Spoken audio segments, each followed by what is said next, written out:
May Pera sa Palayok. Sinulat ni Odelia S. Dalagit. Iginuhit ni Ana Marie B. Fedregilan. Pinagkunan ng impormasyon, Marilyn P. Paderna.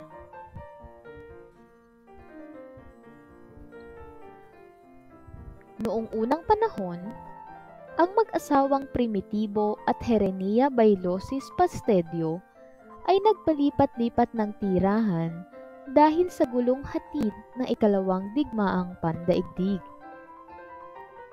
Ang mag-asawa ay galing sa Barili, Cebu at lumipat sa Negros upang makaiwas sa gulo.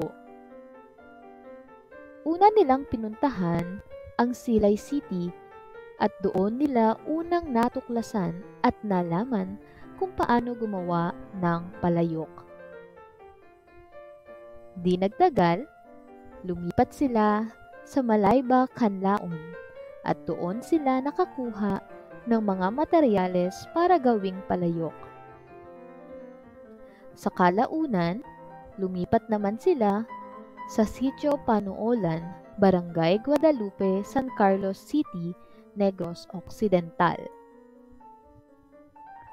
At sa wakas, dito nila natagpuan ang tamang sangkap sa paggawa ng palayok, ang tunay at matibay na uri ng lupa na kung tawagin ay luwad.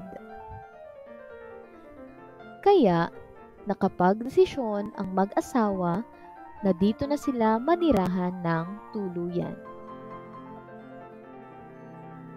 Dito na nagsimula ang pamilyang Pastedio sa kanilang hanapbuhay, ang paggawa ng palayok.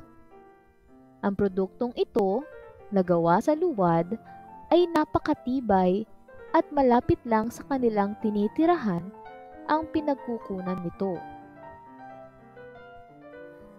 Marami ang tumangkilik sa mga produktong palayok.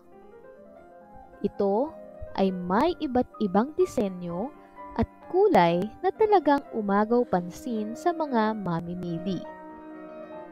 Umabot na ito kahit saang lugar ng Negros, kaya dumami ang mga taong naging interesado sa paggawa nito. Sa ngayon, patuloy pa rin ang pamilya Pastedio sa kanilang hanapbuhay. Ito rin ang naging hanapbuhay ng iba pa nilang kamag-anak at maging sa ibang taong nakatira dito. Hanggang ngayon, nangunguna ang lugar ng Panuolan sa paggawa ng matitibay na palayok at naging tanyag ang pamilyang Pastedio dahil sa kanilang produktong palayok.